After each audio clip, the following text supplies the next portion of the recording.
Sobat USM, ketemu lagi tentunya barengan dengan Pandu Chen, tapi kali ini Pandu ada di satu momen yang berbeda karena pasalnya di kesempatan yang luar biasa baik ini Pandu hadir tentunya di program baru Humas Universitas Semarang, ya ini adalah podcast USM atau lebih kerap kita dengar Ruang USM, di mana di dalam hal ini atau di dalam program ini semua pencapaian, inovasi dan juga inspirasi dari Universitas Semarang akan dibagikan untuk Anda pastinya. Tentu saja bersama saya Pandu Chen di episode yang pertama ini sekaligus membuka obrolan kita di program baru ini.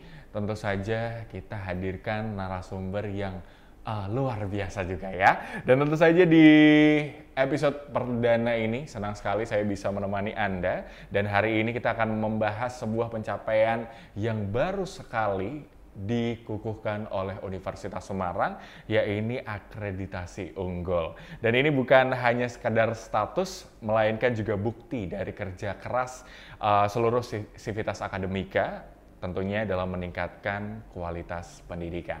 Dan sudah bersama dengan saya di momen yang luar biasa ini ada Rektor Universitas Semarang, Dr. Supari STMT. Selamat datang Bapak tentunya di ruang USM. Terima kasih Pandu. Ini sepertinya kalau ruangan Rektor USM ini ya juga sama ya, ruang USM, tapi kebetulan studionya namanya ruang USM.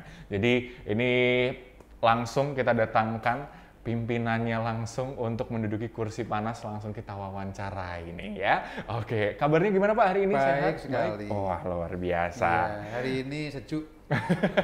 Asenan mungkin ya Pak ya? Iya. Oke, baik.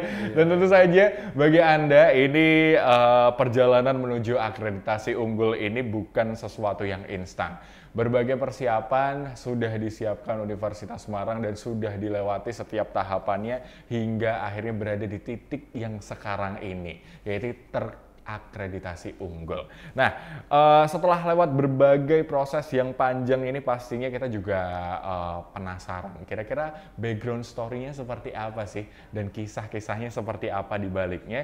Dan yang nggak kalah penting itu adalah untuk membahas gimana akreditasi unggul ini akan berdampak tentu saja untuk mahasiswa, dosen, serta universitas secara keseluruhan. Nah, langsung aja biar lebih dalam dan lebih gong ini kalau kata anak zaman sekarang gitu ya, lebih dapat validasi data yang mumpuni juga dan bisa dipertanggungjawabkan, langsung kita tanyakan ke Pak Rektor. Nah, Pak Rektor ini, Pak Pari, ini kan setiap prosesnya sudah dilewati dan sekarang sudah terakreditasi unggul.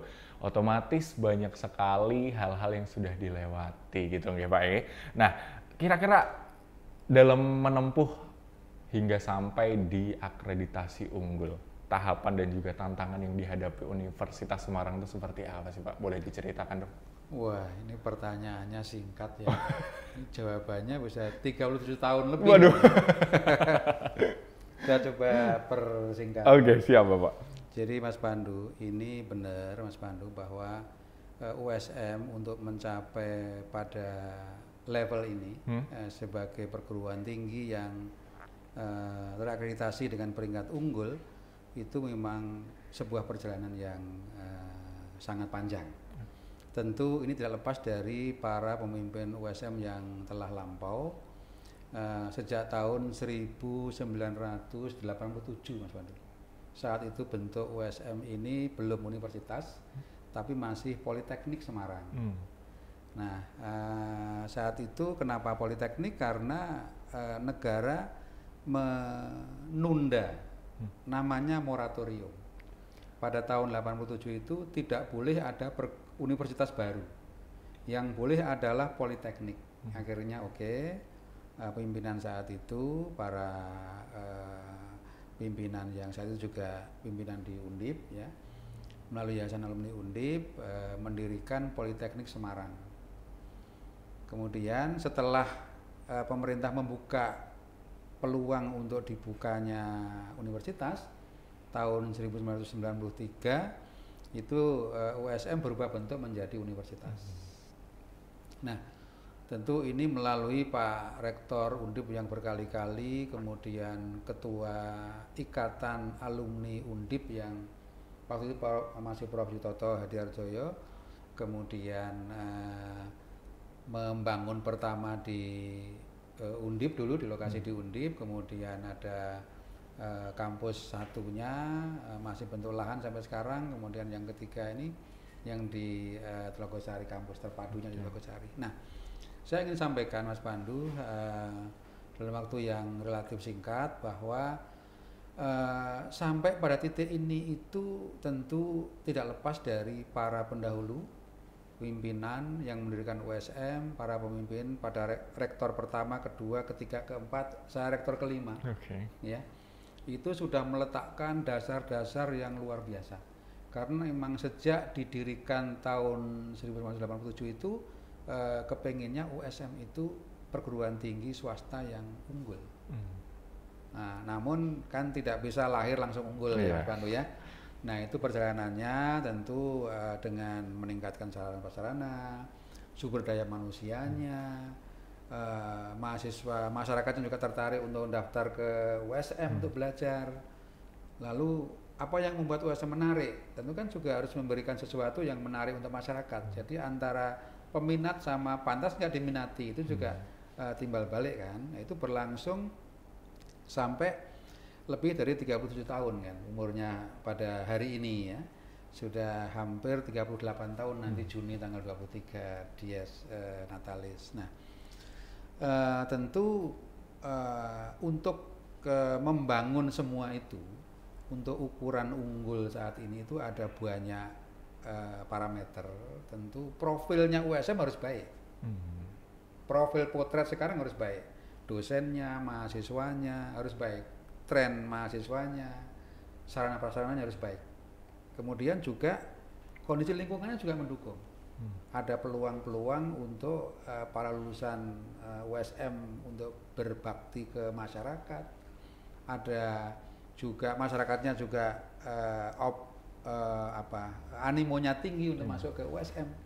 Jadi itu harus terbaca dengan jelas dunia nyata, tetapi juga harus tertulis yang semirip-miripnya dengan dunia nyata. Nah, ini menuangkan dalam bentuk tulisannya juga jadi kendala tantangan tersendiri ya. Ada seni tersendiri. Kemudian itu kan dituangkan dalam 2 dokumen ya. Dokumen evaluasi diri, memotret diri sendiri, tetapi juga tidak terlalu mengada-ada markup luar biasa, tapi juga tidak rendah diri untuk tidak menyampaikan apa yang ada. Kemudian juga ada dokumen tentang LKPT namanya ya, laporan kinerja perguruan tinggi. Ada tabel-tabel, ada berapa dosennya, siapa saja, rumahnya mana, ngampu apa, mahasiswa juga begitu.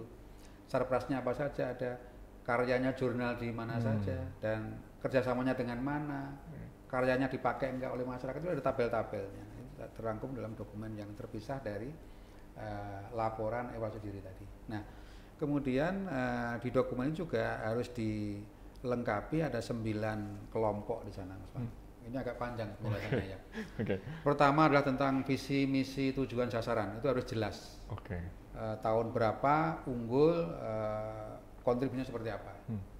Itu harus jelas untuk siapa, untuk Indonesia ya, USM ya. Kemudian juga yang kedua itu tentang tata pamong dan tata kelolanya. Bagaimana komitmen pimpinannya, leadershipnya kayak apa, partisipatif atau modelnya kayak apa. Itu juga nanti terkemas dalam sistem penjaminan mutunya. Bagaimana tiap hari itu kualitas USM dibangun. Kalau kemarin dosennya masih S2, ditingkatkan jadi S3. Berapa jumlah S3-nya, berapa jumlah profesornya, dan seterusnya dan seterusnya. Kalau dulu ruangannya nggak ber-AC, sekarang semuanya ber-AC gitu ya. Jadi hari ini sejuk ya. Dulu belum punya radio, punya radio. Dulu belum punya TV, dan seterusnya ya. Nah, jadi itu dibangun sistem penjaminan mutunya, tiap tahun diperbarui, target-targetnya naik terus, sehingga tidak ada istilah mundur, adanya kaizen ya. Jadi selalu ditemukan ruang-ruang perbaikan, bukan cuma ruang ruang USM harus dicari ruang-ruang perbaikan. Kadang kita itu gengsi ya, kalau ketemu jeleknya gitu ya.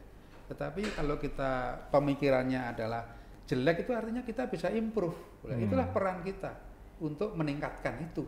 Jadi sekarang bersyukurlah ketemu yang jelek, karena kita jadi berperan untuk memperbaiki itu. Nah, kalau mikirnya semua positif begitu enak, sistem penjamin mutunya jadi terjaga. Nah, kemudian juga yang ketiga, bagaimana mahasiswanya, mahasiswa lokalnya berapa, mahasiswa asingnya berapa, jumlahnya meningkat atau tidak, dan seterusnya dan seterusnya. Kemudian yang keempat adalah sumber daya manusianya, dosennya, tenaga kepegawaiannya, satpamnya, tadi apakah semua sudah magister minimal aturan pemerintahnya. Enggak cukup magister, harus doktor gitu kan. Kalau S2 harus doktor. Nah, doktornya ada berapa persen? Itu ditingkatkan terus. Kemudian tentang keuangannya seperti apa? Sarprasnya seperti apa? Berapa hektar? Berapa ruangan? Gedungnya seperti apa? Nyaman enggak? AC-nya bagaimana? Toiletnya kayak apa? Karena nggak bisa belajar kalau toiletnya kotor kan. Wah, itu nggak bisa mikir itu. Mau makan aja jadi kelingan gitu kan. Jadi itu juga penting sekali, Mas Pan, supaya kita bisa fokus. Sarpras itu sangat penting. Nah, karena kita di swasta, tentu penting juga untuk memastikan keuangannya ini lancar untuk operasional. Tetapi USM untuk quality juga tidak ingin tergantung terlalu banyak pada SPP mahasiswa.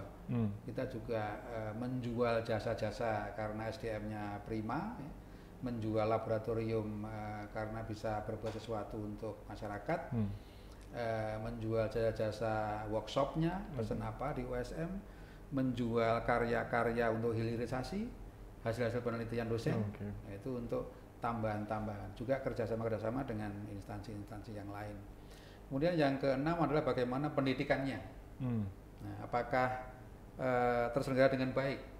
Satu SKS itu berapa jam? Apakah dosennya itu on time datang, selesai tepat waktu? Apakah selama di kelas itu yang diomongkan sesuai dengan materinya? Itu juga semua ditata. Termasuk nanti lulusannya itu apakah sesuai dengan yang diinginkan seperti gitu ya, rencana semula gitu ya. Itu dirasakan juga, ditulisnya juga harus mirip dengan yang terasa di situ gitu ya. Kemudian tentang penelitiannya, apa aja yang diteliti, apakah problem-problem di Kota Semarang, Jawa Tengah, atau problem daerah lain yang nggak ada hubungannya dengan lokasi USM gitu ya, untuk Indonesia gitu ya. Nah, itu juga jadi pertimbangan-pertimbangan. Kemudian tadi hasilnya apakah dihilirisasi, ditermanfaatkan dengan baik teknologinya oleh masyarakat. Nah, lalu yang ke-8 adalah tentang pengabdian kepada masyarakat. Yang diabdikan adalah ilmu pengetahuannya dosen, ilmu pengetahuannya mahasiswa, tenaganya mahasiswa, dan juga karya-karya hasilnya dosen dan hasil penelitiannya mahasiswa. Untuk solusi di masyarakat, itu di pengabdian. Nanti bareng-bareng dengan yang lain. Dan yang ke-9 adalah tentang luaran dan capaian. Tadi apakah semuanya ini terhilirisasi untuk masyarakat sekitar USM untuk Indonesia, lalu capaian-capaiannya seperti apa? Capaian-capaian kepuasan di masyarakat itu akan panen pada minatnya mahasiswa, calon mahasiswa untuk daftar ke USM. Nah, akhirnya menjadi yang makin bagus nih yang masuk ke USM kan. Kemudian jadi ini makin baik juga untuk menunjang pendidikan, penelitian dan pengabdian lagi. Akhirnya ini amplifikasi ini akan berulang terus panjang kan, saya kan. Jadi karena lama banget ya. Kemudian semua tadi itu mesti tercukupi semua. Terasa di semua yang ada di USM dan juga tertera dalam bentuk dokumen untuk dikirim ke Jakarta. Nah, itu perlu sekian puluh tahun. Iya, karena ada syarat perlu tentang penjaminan mutunya, tentang program studi yang ada di USM harus mengkonstruksi untuk ini pantas unggul nih. Yang penyangganya tiap prodinya itu, SDM-nya juga. Maksudnya ditinjau kok kampusnya kayak ruko gitu kan ya.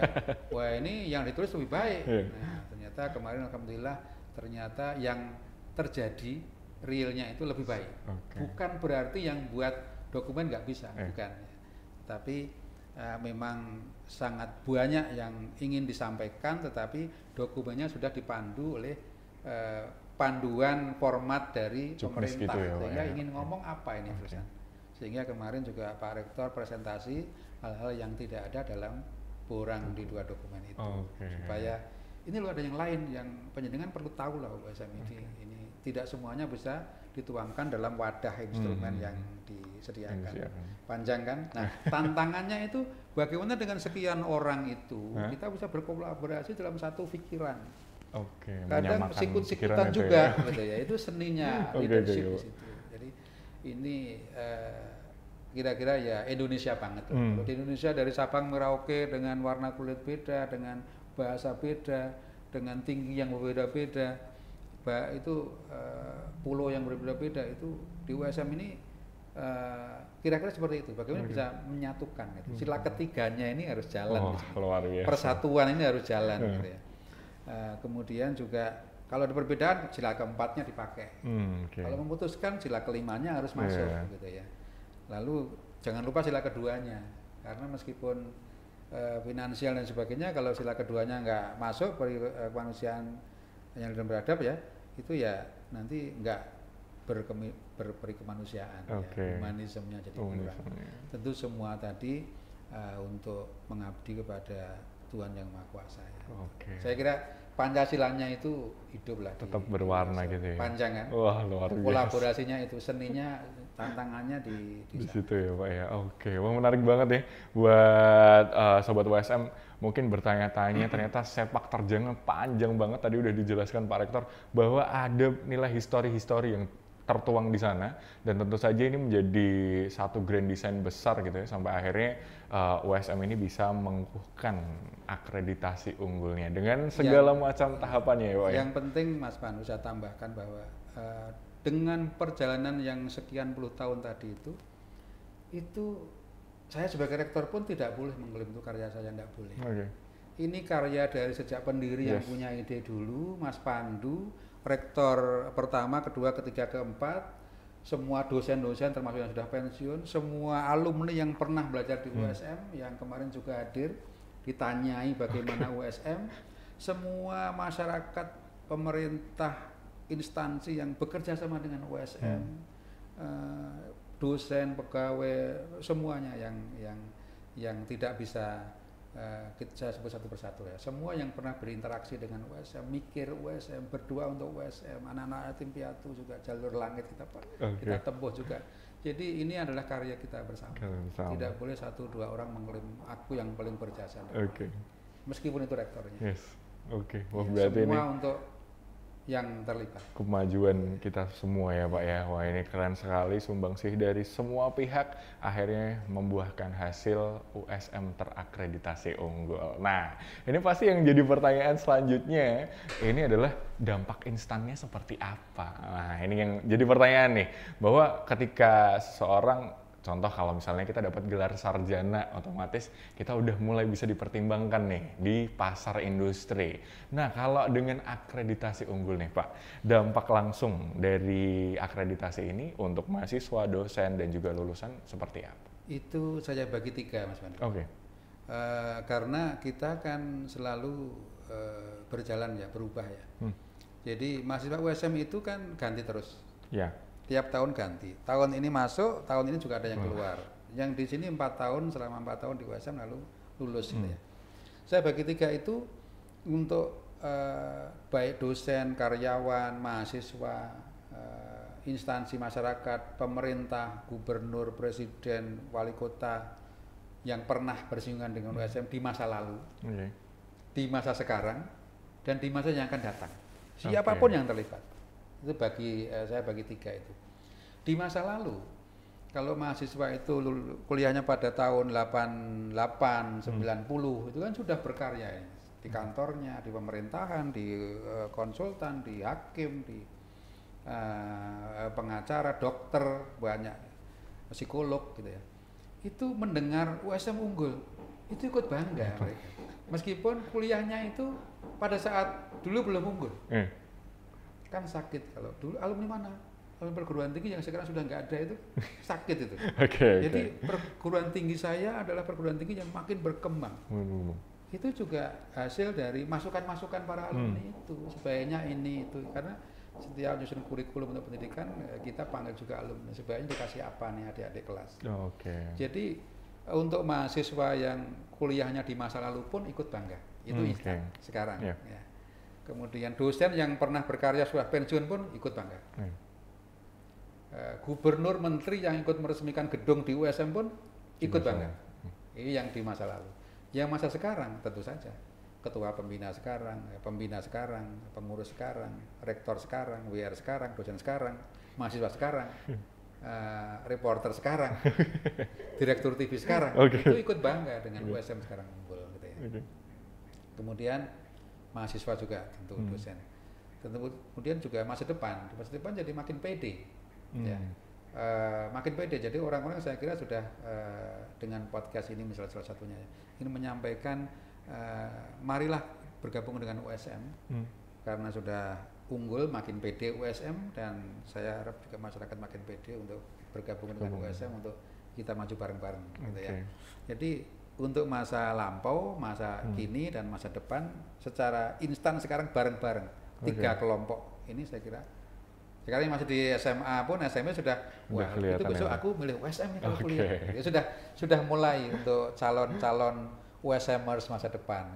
Atau mungkin yang sekarang lagi kuliah S2, S3, dokter, aku tak jadi dosen USM aja lah. Itu sudah mulai ingin bergabung. Atau penyiar-penyiar temannya Mas Pandu sudah, aku tak nemeni Mas Pandu aja di penyiar TV gitu ya, reporter gitu kan, sudah mulai dilirik banyak orang-orang yang akan bergabung di USM di masa depan. Itu tiga poin itu. Itu dampak instannya dari tiga. Dampak instan dan semua merasakan itu ya Pak, baik dari yang dulu, sekarang ataupun nanti. Dan ini sebuah legacy yang harus dijaga terus dan terus dioptimalkan tentunya dari tahun ke tahun. Nah selanjutnya nih, kalau tadi sudah berbicara tentang dampak, terus ada tahapan yang sudah dilewati hingga ada detik saat ini. Nah ini pasti kan banyak orang yang senang gitu Pak dengan torehan prestasi ini. Saya pun ketika mengikuti setiap tahapan untuk mencari tahu sudah sampai mana ini gitu kan. Setiap penelitian yang dikemukakan gitu, wah ini keren banget. Dan ada satu yang mungkin ternotis itu adalah pipa resapan horizontal dan masih banyak penelitian yang lain. Nah dengan banyaknya ini otomatis nggak sampai di sini aja. Kalau tadi ngelihat statement dari Pak Rektor bahwa ke depan ini juga masih akan ada nih orang-orang yang akan pede gitu kan masuk ke USM dan mempercayakan studinya di Universitas Semarang. Nah, inovasi apa nih Pak setelah ini yang akan terbangun? Ini ada satu pemikiran gini Mas Pandu ya. Kalau ada istilah di luaran sana ya, ada istilah life begin at 40. Ini Mas Pandu nggak percaya kan? Karena belum 40 kan? Iya, belum 40 saya. Dulu saya juga nggak percaya. Masa sih? Aku sudah live kok, gitu kan? Iya. Jadi hidup itu mulai dari umur 40 tahun. Ya. Boleh nggak percaya? Saya sudah lewat ya. Saya sudah 56 tahun. Dan USM ini unggul di usia yang hampir 38 tahun. Ada bonus 2 tahun maju untuk unggul. Ya. Dan saya ingin state di sini bahwa unggul ini bukan ujung dari perjalanan. Ini justru malah titik awal untuk berlari, makin maju ke depan. Saya ingin sampaikan itu. Jadi ke depan ini akan malah berlari. Nah, ke depan sehingga perlu lebih banyak inovasi-inovasi, perlu banyak pengembangan-pengembangan yang makin kenceng lagi larinya setelah unggul. Gitu Mas. Jadi ini just beginning ya. Ini kita baru mulai, bukan ujung sebuah perjalanan. Jadi baru mulai. Nah, ini sudah maju 2 tahun. Live bikin at 40 kan. Ya. Nah, sehingga di era ini kita tidak bisa lepas dari teknologi Mas Pandu. Sehingga perguruan tinggi pun harus bernafas dalam nafas digital. Gitu ya. Sehingga IT dengan manajemen big data ini harus gitu ya, untuk kecepatan pengambilan keputusan dan kecepatan dalam penyebaran informasi. Sekarang eranya begitu. Kalau telat 1 menit saja, wah ini sudah nge-lag gitu. Kalau Gen Z sudah bilang nge-lag, wah itu sudah tidak karuan itu. Rasanya nggak enak sama sekali itu. Jadi istilah-istilah yang kayak gitu. Sehingga IT ini sangat penting untuk mendukung pengelolaan Tridharma perguruan tinggi. Kemudian juga peningkatan SDM pasti, Kita kalau yang masih gaptek ya kita training kan, gitu ya. Kita undang narasumber lain untuk upgrade SDM, kita latih, kita sekolahkan supaya matching dengan proses untuk mendukung hilirisasi. Jumlah yang doktornya ditambah, yang certified profesional ditambah, laporannya makin bagus, peralatannya makin itu juga ya. Kemudian juga kurikulumnya harus berbasis luaran. Kita mau kontribusi dalam teknologi apa, hilirisasi apa, itu kita tunjuk dulu. Kemudian untuk itu perlu apa sehingga kurikulumnya seperti apa. Nah itu mulai dibangun labnya berarti ini, dosennya ini, kontennya selama 4 tahun dikasih ini, tahun pertama ini, dan seterusnya. Dan langsung menjawab kebutuhan pasar gitu ya. Supaya 4 tahun ke depan bisa menjawab untuk hilirisasi. Luarannya mau seperti apa. Itu juga jadi prioritas supaya relevan, bisa menjadi solusi di masyarakat. Kemudian juga perlu kerjasama. USM membuka diri dengan siapapun, tidak memandang bulunya, ya. Baik itu pemerintah pusat, pemerintah daerah, tingkat 1, tingkat 2, instansi-instansi di lokal, swasta maupun negeri maupun setengah swasta, setengah negeri, apa aja lah ya. Individu, mari kita bareng-bareng untuk naik kelas, untuk berkarya kemajuan bersama. Kemudian juga peningkatan dana operasional tadi saya sampaikan ya. Jadi kita kerjasama juga menjual jasa dosen, menjual jasa laboratorium, menjual jasa mahasiswa perlu ya, untuk dikirim ke mana gitu, kemudian supervised by dosen tentu saja, dan termanajemennya dengan baik. Nah itu untuk mendukung sumber finansial yang di luar SPP mahasiswa. USM ini kan juga nggak mahal-mahal amat ya, dibanding sebelah gitu ya, tapi juga nggak paling murah sih ya, karena memang tentu itu ada harganya ya. Jadi tapi tidak semata-mata tergantung pada itu, kita harus menggali sumber-sumber finansial yang lain, itu jadi prioritas juga. Kemudian juga prodi baru tentu kita masih sedikit, baru 16 program studi ya. Kita akan kembangkan sampai puluhan, mungkin di atas 20 ya. Kita sudah petakan sehingga tentu akan membutuhkan dosen-dosen baru. Jadi masa depan yang akan join itu sudah kelihatan ya, USM nih.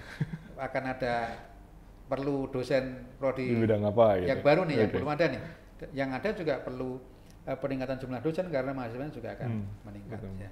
Itu juga perlu juga. Kemudian tentang peningkatan luaran tadi menjadi juga sangat penting, perlu dievaluasi. Seperti tadi sebut Mas Pandu tentang pipa resapan horizontal ya. Itu sudah dipakai di Kota Semarang, juga Kabupaten Semarang sudah pesan, kemudian kabupaten yang lain pesan, udah dipesan sekian titik dengan biaya dari pemerintah ya, juga dari perorangan ya, yang memang punya kepedulian terhadap masalah kekeringan dan masalah banjir, khususnya di Kota Semarang dan sekitarnya. Itu bisa dengan tadi salah satunya masih dalam pantauan solusi, tapi hasil riset sudah menunjukkan kalau itu bisa 20 kalinya sumber resapan. Signifikan berarti. Ya, signifikan. Ya, jadi masih berjalan hilirisasi, banyak pesanan ya. Kemudian juga kita punya jasa-jasa layanan, kalau pemerintah atau siapapun yang ingin mencari, menentukan siapa nih direksi yang tepat, dirut yang tepat, kita punya jasa layanan psikologi. Kita juga punya jasa bantuan hukum. Kita juga punya jasa konsultasi teknis, mau bangun gedung, mau apa, kita ada engineer yang expert di situ juga, menentukan jenis pondasi tanah seperti apa, itu juga kita ada.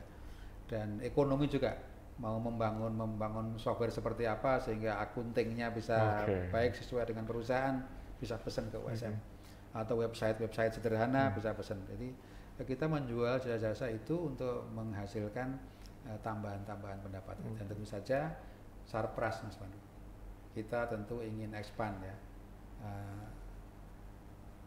tanahnya bertambah, gedungnya bertambah, karena kita ingin juga makin banyak yang bergabung dengan USM.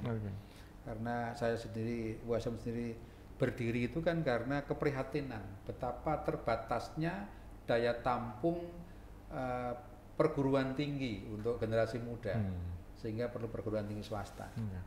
Yang nggak keterima di negeri bisa ke swasta, tetapi kualitasnya juga nggak jauh-jauh banget dari negeri. Sehingga kita masih punya PR tentang APK, Mas Pandu. Jadi jumlah pemuda usia kuliah yang kuliah itu hanya sekitar 1/3. Iya, jadi masih belum banyak. Sehingga ya kita masih banyak ramenya. Bukan banyak mikirnya, tapi banyak ramenya. Makanya kan nanti kalau APK sudah tinggi, sudah makin sekitar 70%, 80%, itu saya kira makin mudah menurut saya juga pengelolaan negeri ini. Itulah tujuan utamanya USM lahir, berdiri adalah untuk ikut mencerdaskan bangsa. Jadi mari kita cerdas bareng-bareng, supaya energinya bukan untuk menjatuhkan teman sendiri yang di dekatnya, tetapi untuk berkolaborasi, bukan bertanding terus, tapi bersanding untuk bareng-bareng. Luar biasa. Ya, itu saya kira program-program inovasi masa depan. Jadi terbuka luas. Mari kita berkreasi bareng di USM. Wah keren sekali. Mulai dari tadi ada beberapa kata yang saya notice nih baru keluar nih. Ini kayak handalannya Pak Rektor, mulai dari berkeindonesiaan, terus tadi bersama-sama naik kelas, kolaborasi, atau mungkin nanti ke depan ada kolaborasi gitu Pak? Kolaborasi. Gitu, kolaborasi untuk beraksi. Nah betul. Oke baik. Dari Mas Pandu itu. Oke baik. Nah ini untuk selanjutnya dari semua aspek tadi secara teknis mungkin sudah dibahas. Nah ini yang jadi pertanyaan mungkin buat mahasiswa nih sekarang, yang mahasiswa sempat menyimpan pertanyaan ini dalam benaknya mungkin. Kira-kira kalau dari Pak Rektor sendiri nih Pak, gimana menanggapi cara USM melihat organisasi kemahasiswaan ini untuk mendukung reputasi kampus? Wah itu penting. Jadi Mas Pandu, peraturan pemerintah di undang-undang sudah dijamin bahwa mahasiswa yang kuliah itu dijamin difasilitasi untuk pengembangan minat bakatnya. Minatnya kemana, bakatnya kemana, selain kurikulum sesuai program studinya. Itu dijamin harus difasilitasi. Makanya USM itu ada yang penalaran ya, leadershipnya itu ada BEM, Badan Eksekutif Mahasiswa. Itu presidennya USM, presidennya sekitar 18.000 mahasiswa di USM. Kemudian di tingkat fakultas ada gubernur-gubernur dan staf-stafnya. Itu cara berpikir mengelola banyak orang di bawah regulasi yang ada, ketaatan regulasi dan inovasi regulasi untuk menangkap peluang-peluang yang ada sekarang, dan seterusnya, pengembangan regulasinya dan seterusnya. Nalarnya di sana. Kemudian minat bakat, misalkan suka olahraga, kita juga punya gedung-gedung olahraga yang untuk memfasilitasi mereka. Kemudian yang ingin beribadah juga yang kita sediakan tempat-tempat ibadah, forum-forum, ruangan-ruangan untuk mereka untuk berdiskusi untuk religiusitas mereka. Kemudian yang tertarik nari misalkan, olahraga bola, atau yang mencirikan Indonesia itu di USM ada unit kegiatan mahasiswa yang namanya pengawal ideologi bangsa.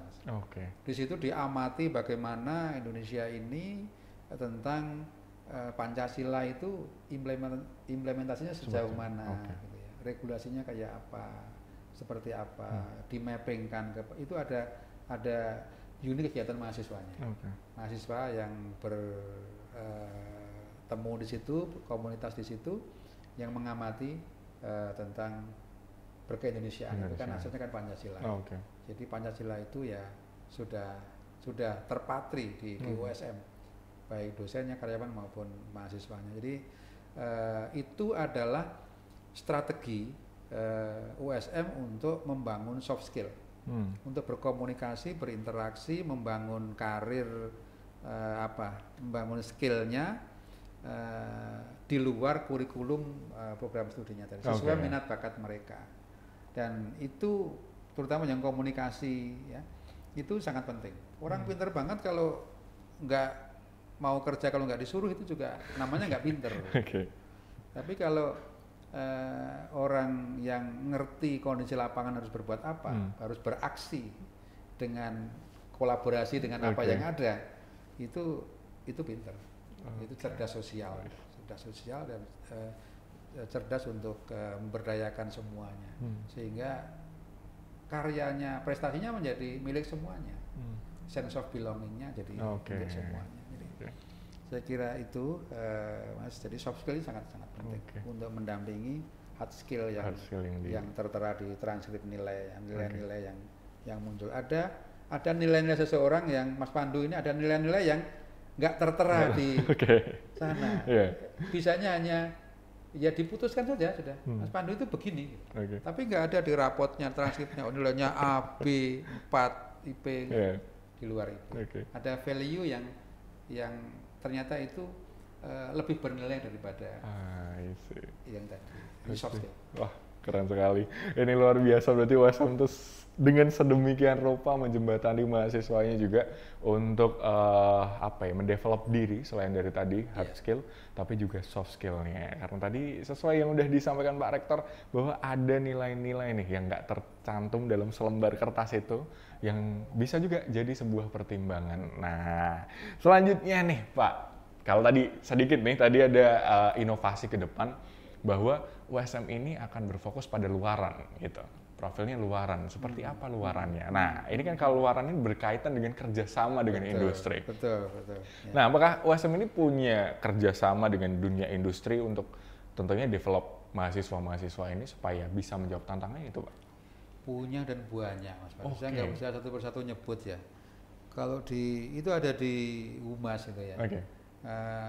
Kita punya kerjasama itu kita awali dengan aktivitas dulu, baru nanti dokumennya. Termasuk untuk akreditasi unggul itu juga harus ada dokumennya, harus ada kegiatannya, ada foto-fotonya, ada klaim-klaim manfaat baik di sana maupun di sini dan yang terlibat di mahasiswanya. Nah, dari kerjasama itu kita ada program namanya internship, magang. Mahasiswanya taruh di sana berapa lama. Itu yang membuat mahasiswa itu jadi ketahuan, belum lulus itu jadi, oh ini bagus nih saya mau pakai, kamu pulang aja wis sudah lalu balik situ lagi. Beberapa mahasiswa begitu, sudah ketahuan gitu. Ketahuan jadi nggak ngelamar enggak. Yang ngelamarnya itu setelah diterima dulu sebenarnya secara psikologis sudah diterima. Yuk pulang wisuda lalu balik bekerja. Itu juga. Kemudian untuk sebaliknya juga mendatangkan dari industri itu datang ke USM sebagai dosen praktisi untuk mendekatkan problem-problem real yang ada di perusahaan sana, yang ada di industri sana, supaya hadir di kelas problemnya itu, sehingga adik-adik mahasiswa jadi ngerti makin banyak. Jadi selain mahasiswa yang keluar ke industri juga industri itu pimpinannya kita datangkan untuk ngomong ke adik-adik. Dan ini juga ada industri yang sudah bekerja sama, ingin berkarya bareng, nyumbang nih mau ke masyarakat, yuk industrinya punya ini, USM punya ini, karya bareng-bareng lalu bisa bangun ke masyarakat. Ini juga melibatkan mahasiswa juga. Jadi kita punya banyak kerjasama dan USM membuka kerjasama dengan siapapun asal tujuannya sama untuk kemajuan kita bersama. Wah ini boleh langsung di note nih untuk sobat USM. Jadi nanti kalau misalnya ini abis dari sini mendengarkan obrolan ini, wah ini berarti modal yang bagus, langsung datang ke Humas untuk tekan kerjasama bisa ya berarti ya Pak? Iya, kan diedit dulu nama perusahaannya apa? Siap. Diedit dulu. Terus nomor kerjasama nomor berapa gitu ya. Tapi bisa di sini kok. Bisa, Itu cepat. Baik. Sudah ada template-nya. Berarti tentu saja USM ini membuka peluang-peluang kerjasama untuk seluruh mitra industri, untuk yang dimanapun berada, mau di luar negeri, di dalam negeri, semua ya Pak ya? Iya. Diambil peluangnya.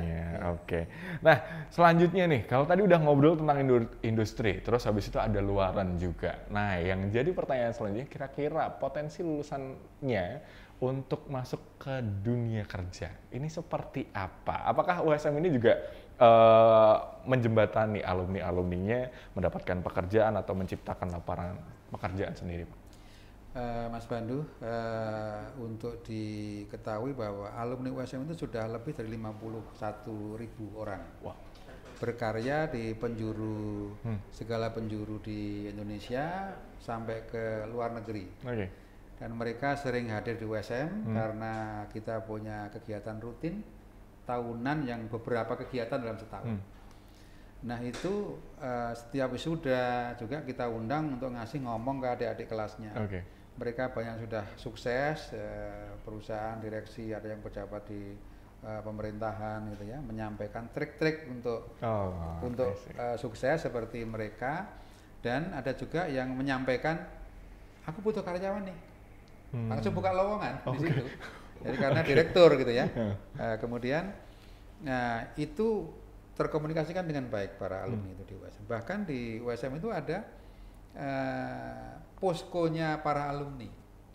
Itu dibangun oleh para alumni itu. Kontraktornya milik sendiri, dibangun arsitek interiornya kayak gini, furniturnya kayak gini, itu mereka sendiri. Itu sebagai poskonya. Kalau alumni USM itu datang ke USM ya ruangannya di situ.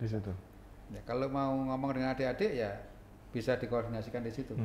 Jadi betapa alumni ini selalu didekatkan dengan USM untuk selalu membina hubungan baik dengan adik-adik mahasiswa. Nah, kemudian untuk adik-adik mahasiswa yang belum dapat pekerjaan, itu kita punya job fair, kita mempunyai konsultasi, kita mempunyai cara-cara bagaimana supaya adik-adik ini segera mendapat pekerjaan. Dan di samping itu selama mahasiswa juga adik-adik diajari tentang bisnis. Ada inkubator bisnis di USM. Jadi kalau lulus itu bukannya aku mau cari kerja, enggak semuanya. Beberapa di antara mereka itu lulus itu ya aku mau cari tenaga kerja. Syukur-syukur kalau teman-temannya itu gitu ya. Jadi bukan hanya cari kerja tapi sudah menciptakan lapangan kerja. Mungkin di mahasiswa mungkin skopnya kecil, omset kecil, nanti begitu gede sudah mulai punya nama ya, kartu namanya sudah berbeda gitu ya, punya gelar di belakangnya gitu ya. Itu sudah PD-nya naik sehingga berani menaikkan omsetnya, berani merangkul siapa, itu makin berkembang. Jadi itu adalah pola-pola untuk mempersingkat waktu tunggu lulusan namanya. Iya, supaya jangan terlalu lama. Itu bagian dari peningkatan kualitas tadi. Kita lihat itu berapa lama waktu tunggu setelah lulus itu, lulusan USM itu menunggu dapat pekerjaan. Itu supaya kita pepetin terus. Idealnya adalah 0. Jadi lulus langsung diterima. Tapi tadi juga ada yang belum lulus sudah diterima sebenarnya. Kamu pulang aja sudah, itu sudah namanya minus kalau gitu ya. Waktu tunggunya minus sekian bulan gitu ya. Karena waktu internship sudah ditaksir sama perusahaan untuk bekerja di perusahaan. Makanya selain indeks prestasi dibangun juga komunikasinya, behaviornya, kejujuran pasti, dan seterusnya. Karakter-karakter prima itu yang harus dibangun. Wah, keren sekali. Ini gong banget nih Pak kalau kata anak zaman sekarang nih. Karena itu tadi, USM juga selain terakreditasi unggul, ternyata fasilitasnya juga tadi sudah disampaikan Pak Rektor, dijembatani semua. Sama kayak tagline-nya, jembatan masa depan Anda. Jadi semuanya dijembatani, mulai dari skill dari Sobat USM, lalu ada akademis juga, disediakan fasilitas dan sarana prasarananya. Setelah selesai menjadi alumni, masuk ke dunia industri, kerja, ini juga disediakan sarananya, disediakan fasilitasnya, gitu ya. Oke, ternyata banyak banget obrolan-obrolan kita, dan tentu saja dari awal tadi sampai sekarang ini kayaknya biar lebih cair, saya punya challenge nih Pak. Nah, gitu.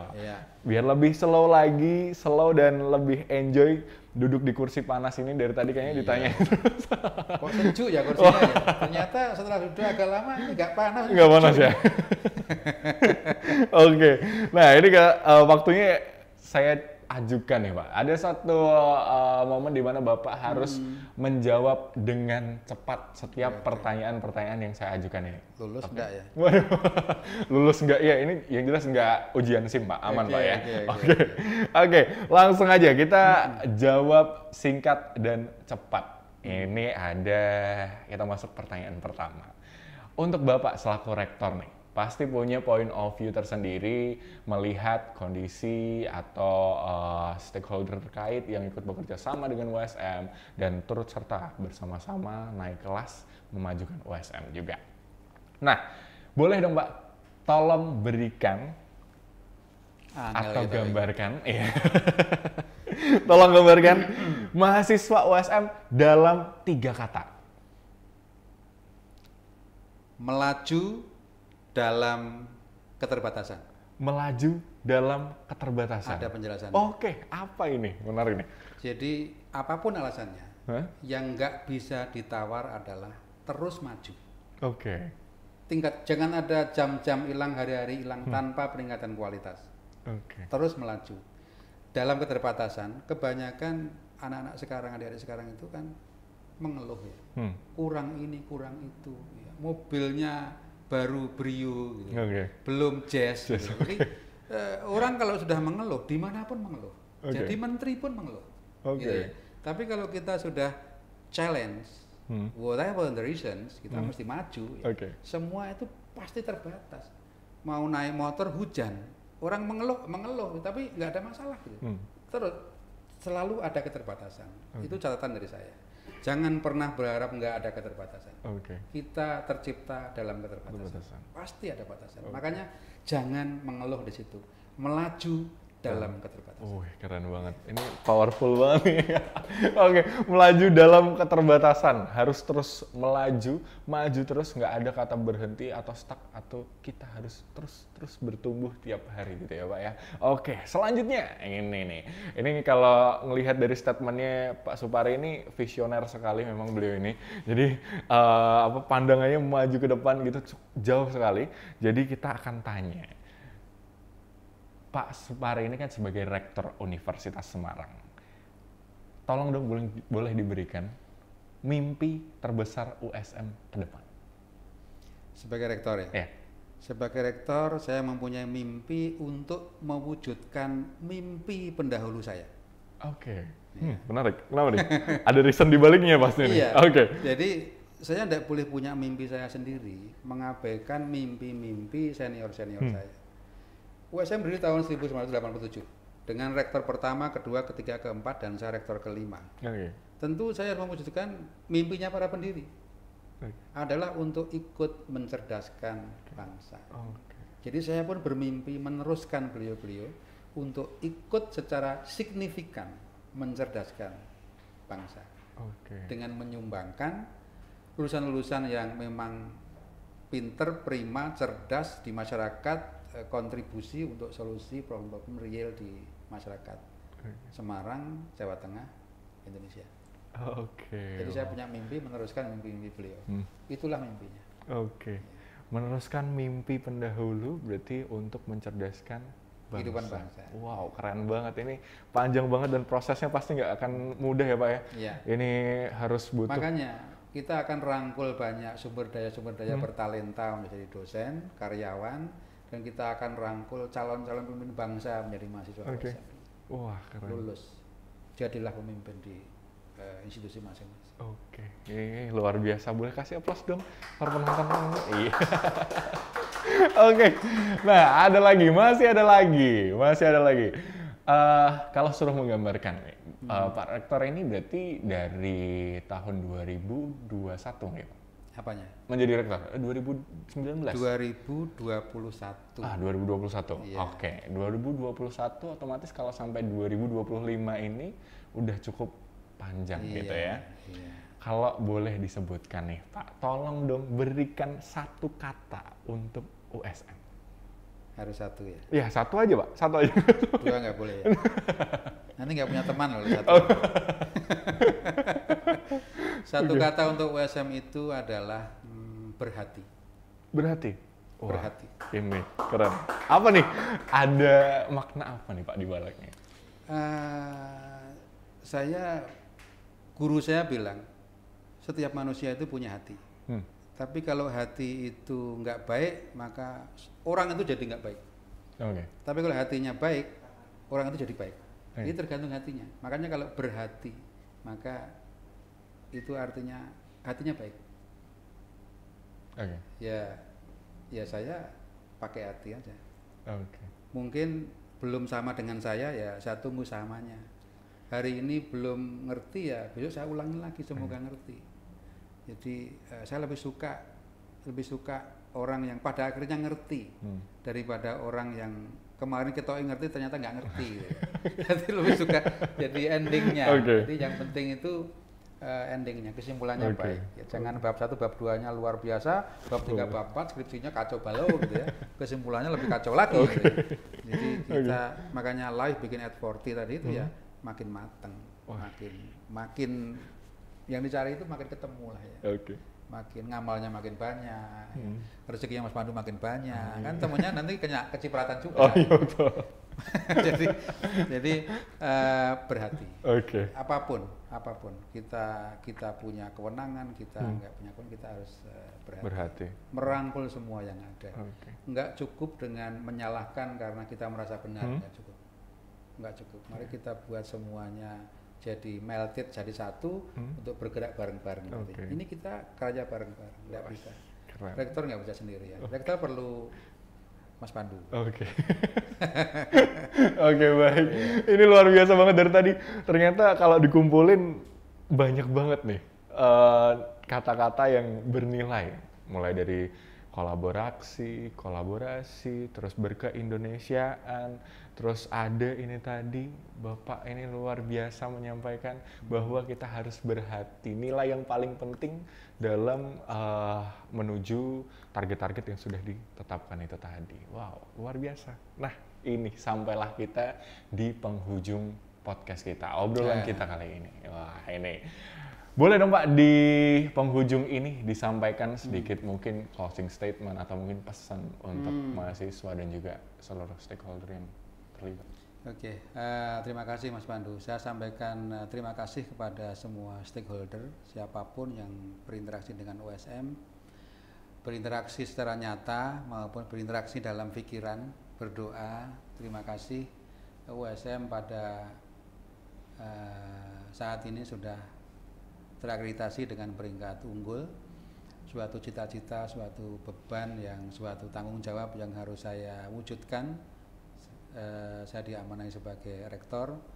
Terima kasih kepada siapapun yang saat ini di USM maupun yang sudah pernah di USM, di masyarakat di sana, termasuk masyarakat yang nanti akan bergabung ke USM gitu ya. Baik itu pemerintah, dari swasta, dari individu, dari perguruan tinggi sebelah-sebelah, luar negeri, mahasiswa asing, siapapun. Saya asesor kemarin juga yang hadir rawuh memberikan rooms of improvement di poin-poin ini supaya USM lebih melejit lagi, dikasih clue-cluenya. Terima kasih sekali. Terima kasih sudah supportnya untuk USM. Dan ke depan saya berharap mari kita bisa bersama-sama membesarkan USM, Semarang, Jawa Tengah, dan Indonesia. Wow, luar biasa, keren banget. Bersama-sama kita majukan USM, Jawa Tengah, Semarang, dan Indonesia. Wah, kita tunggu Pak, ini langkah-langkah tadi sudah disampaikan, inovasi-inovasi ke depannya, dan tentu saja kami ucapkan terima kasih Pak untuk kehadirannya, untuk di episode kali ini luar biasa ini. Dan tentu saja terima kasih untuk Sobat USM yang udah ngikutin dari awal sampai akhir, dan ini sebuah prestasi yang membanggakan di mana Universitas Semarang ini menjadi terakreditasi unggul, dan kita doakan semoga ke depan USM ini menjadi semakin maju dan terus menjadi kampus unggul yang melahirkan lulusan berkualitas. Dan tentu saja Sobat USM, dengan pencapaian akreditasi unggul ini kita semua harus semakin bangga dan nggak boleh kendor. Kita harus semakin melangkah ke depan, menatap masa depan dengan penuh percaya diri, tadi kata Pak Rektor gitu ya. Dan tentu saja semangat buat Anda yang nantinya akan menempuh studi di Universitas Semarang atau saat ini sedang menempuh studi. Semangat, dan mari kita manfaatkan fasilitas dan juga peluang yang ada untuk berkembang lebih baik lagi. Dan mungkin itu aja, sampailah di sini saya Pandu Cihan pamit. Terima kasih sudah menyaksikan episode kali ini. Jangan lupa like, comment, and subscribe podcast ini agar banyak orang yang makin tahu tentang prestasi Universitas Semarang. Dan terakhir mungkin Pak, nanti di akhir saya sebutkan salam unggul. Kita akan kasih salam unggulnya. Siap. Dan mungkin itu aja, sampai bertemu di episode selanjutnya. Akhir kata, salam unggul.